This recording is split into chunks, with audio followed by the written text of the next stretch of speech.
Hello everybody, welcome to my channel, Miss Criticizer 2021, 90 Day Fiancé Season 9, Episode 9,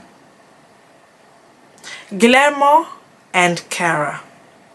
So the episode starts with them just going to the park and so they just talk about their wedding plans, and she says she just wants to have a simple court wedding and they can plan maybe a big wedding after 1 year because that's reasonable if we look at the financial aspects of things. He actually wants a big wedding right away, and that's what he has envisioned. She said, well, that's all nice and fun, but we have to think about the finances. He said, oh well, we can just, it's not going to cost a lot, we can just spend like $2,000 for the wedding. That's not going to be much money. She said that money is nothing here. Usually when it comes to planning weddings and everything, it costs like above $10,000 because I've seen my friends going through that. And he said, well, have you really seen your friend's budget? Were you really there? Have you seen it? And she said, no. Then he said, well, I told you. So they have a disagreement about that. Fast forward, Kara said, hey, if I cannot convince him, let's go to a vineyard or a winery and let's just test and see the prices of the venue. So there was this woman that walked them through the venue. The place was very beautiful. It was breathtaking.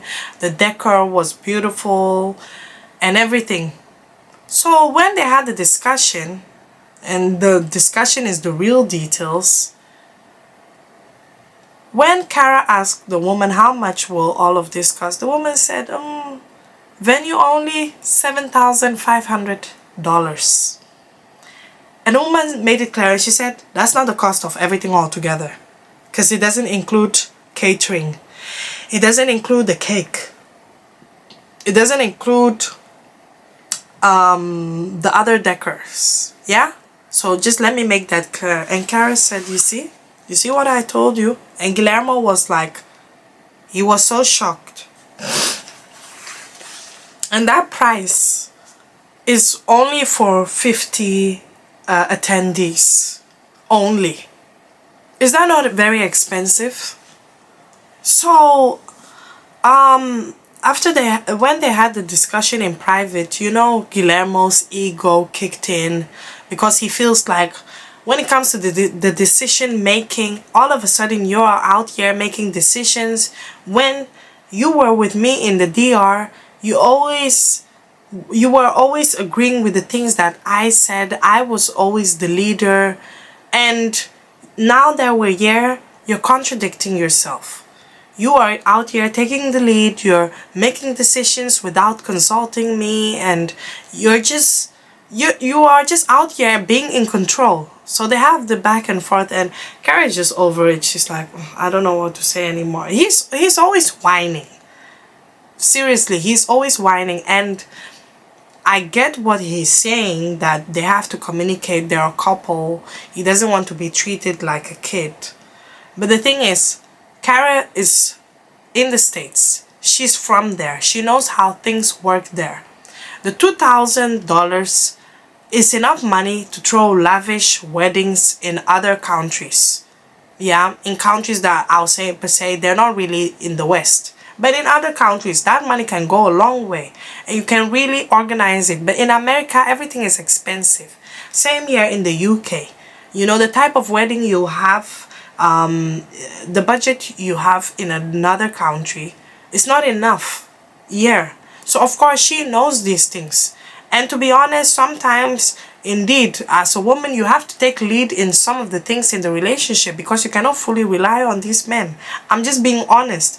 I know that it's a 50-50 thing, but I agree with her idea because nobody has to take a loan for their wedding. It's ridiculous. You have people taking loans for their wedding up till this day. They're still paying the loan. It doesn't make sense. Have the court wedding now, work very hard, and then in that 1 year, you're ready to have a lavish wedding. And then from there, you continue to save for the house deposit and also for the future of maybe having a child or multiple children. I don't see anything wrong with what she said. But the thing is, Guillermo, sometimes he just nags a lot. I'm not gonna lie. You know, I understand he wants to be in charge, but he still acts immature. And I'm not going to put it on his age, because there are a lot of 23-year-olds that act very maturely. But he still has a lot to learn. He wants to prove that he's the man. And I think that's what he's trying to do, overcompensating. But he still has a lot to learn, you know. And it's just his ego kicking in. So, yeah, that's it on their part. Tell me what you think about it. Would you ever take a loan for a wedding? Would you think like, okay, let me just do it now because I don't really care? Or would you also prefer to, you know, save money? Or would you just have a smaller wedding? You know, maybe it's just me, but I don't really, me personally, I don't see the essence of just having a huge wedding in the beginning. You know, just keep it simple, keep it at a low budget, and just a bit reasonable. And then once you have your anniversary, like let's say maybe your 5-year anniversary or your 10 years anniversary, then you can have a proper vow renewal. And that can be lavish. That's just personally me. I mean, if I'll be 10 years into my marriage, I would like to have a very lavish vow renewal. Because then I know that, hey, I've survived a milestone in this marriage. You've had many people throwing big, expensive, lavish weddings, but the marriage was short-lived. So tell me what you guys think about it. Anyway, thank you for watching. Don't forget to like, share, and subscribe.